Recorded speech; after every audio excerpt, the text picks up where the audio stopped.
तू कोण आहे? मी पृथ्वी आहे. पृथ्वी. पृथ्वी स्वतःभोवती फिरत असताना कोणत्या दिशेकडून फिरत असते? पश्चिमेकडे फिरून दाखवा आम्हाला. पुन्हा ही फिरण्यासाठी ज्या दिशेवरून फिरत होती त्या दिशेवर येण्यासाठी, त्या ठिकाणावर येण्यासाठी किती वेळ लागला? 24 तास. म्हणजे आपल्याला मुलांना याच्यातून एक लक्षात आलेलं आहे की पृथ्वीला ज्या स्थळावरून ती फिरत होती म्हणजे पश्चिमेकडून पूर्वेकडे त्या ठिकाणावर येण्यासाठी किती वेळ लागलेला आहे रे? 24 तास. 24 तास. मग आता पृथ्वी ही स्वतःभोवती फिरत होती, बरोबर आहे की नाही? पृथ्वी कशी फिरत होती? स्वतःभोवती. तर यामुळं ही जी फिरत होती या पृथ्वी स्वतःभोवती फिरते याला काही व्याख्या आहे बघा पुस्तकी भाषेत. कोणती व्याख्या आहे त्याचं? ते नाव काय त्याला? काय नाव आहे? म्हणजे आपल्याला एक कळलं की परिवलन म्हणजे काय? पृथ्वी ही स्वतःभोवती फिरत असते. पृथ्वीला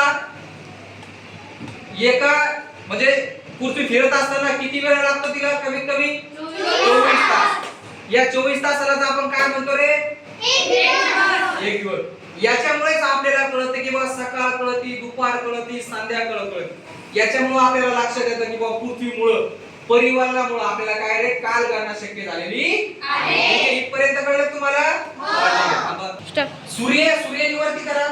सूर्य कोण आहे? ठीक आहे. तू कोण आहे? पृथ्वी. आता मला सांगा सूर्य पृथ्वीभोवती फिरत का पृथ्वी सूर्याभोवती फिरणारे मुलांनो? पृथ्वीने आता सुरुवात करायची आहे फिरण्यासाठी.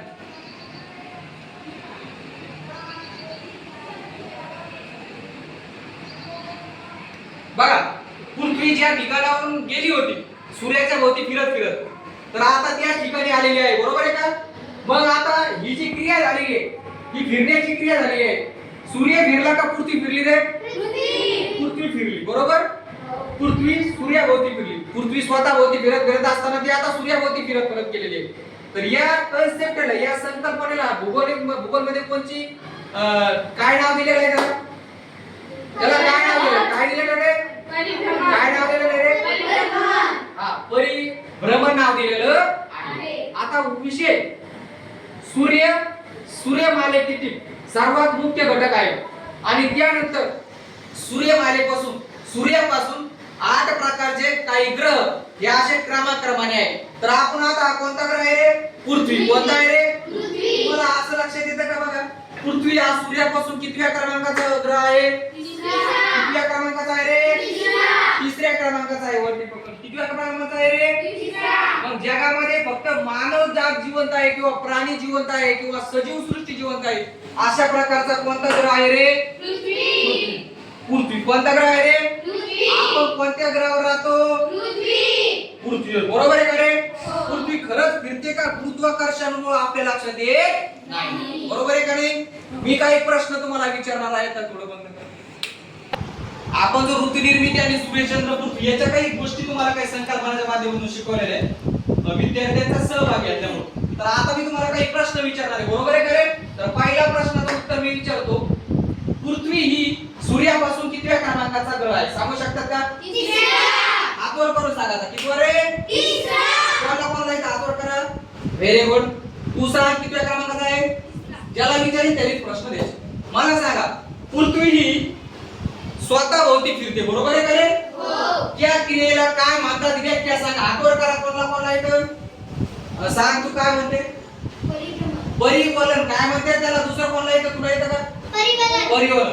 पृथ्वी स्वतःभोवती फिरते त्याला काय म्हणतात रे? परिवलन.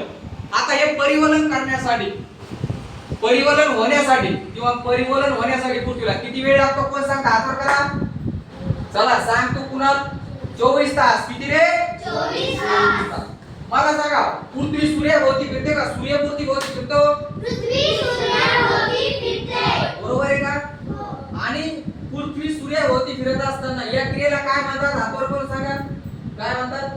परिभ्रमण म्हणतात. काय रे? आता या परिवलनामुळे आपल्याला कालगणना शक्य झालेली आहे.